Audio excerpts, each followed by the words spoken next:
मौलवी गंज आणि तिरंगा चौक परिसरातून दुचाकी चोरी करणाऱ्या चोरट्यांना चोरीच्या दुचाकीसह अटक. स्थानिक गुन्हे शाखेची कारवाई.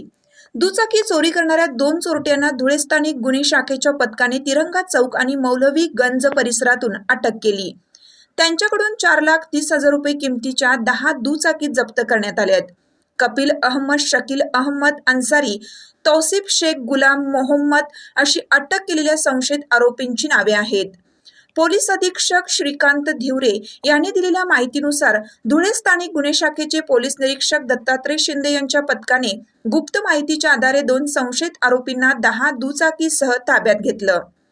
दोघांची कसून चौकशी केली असता त्यांनी विविध ठिकाणाहून 10 दुचाकी चोरी केल्याचे सांगितले. या कारवाईत स्थानिक गुन्हे शाखेच्या पथकानं आरोपींकडून 4,30,000 रुपये किमतीच्या 10 दुचाकी जप्त केल्या आहेत. या प्रकरणी आणखीन एक दुचाकी चोरट्याचा शोध सुरू आहे, अशी माहिती अधीक्षकांनी माध्यमांशी बोलताना दिली. या कारवाईत धुळे शहर पोलीस ठाणे आणि 40गाव रोड पोलीस ठाण्यातील दुचाकी चोरी उघडकीस आली आहे. 28 जानेवारी 2024 रोजी तक्रारदार रवींद्र मराठे यांनी एक धुळे शहर पोलीस स्टेशन येथे कंप्लेंट दिली होती की त्यांची मोटरसायकल चोरीला गेलेली आहे. त्या अनुषंगाने आपण स्थानिक गुन्हे शाखेचे अधिकारी आणि कर्मचारी यांना आपण काही टार्गेट्स दिले होते. तर आपल्याकडे एक कफील अहमद, शकील अहमद अन्सारी, त्याचा साथीदार आहे तौसिफ शेख गुलाम मोहम्मद, यांच्यावर एक दाट संशय होता की यांच्यावर पूर्वीचे देखील अनेक गुन्हे दाखल आहेत.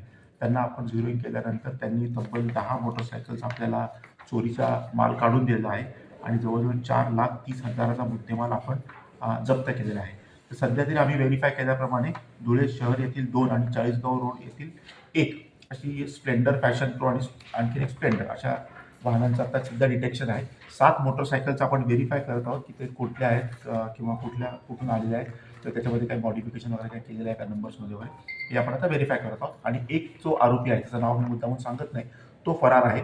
तो आरोपी अटक झाल्यानंतर देखील मोठ्या प्रमाणात आपल्याला 100% जास्त रिकव्हरी याच्यामध्ये होणार आहे. धन्यवाद.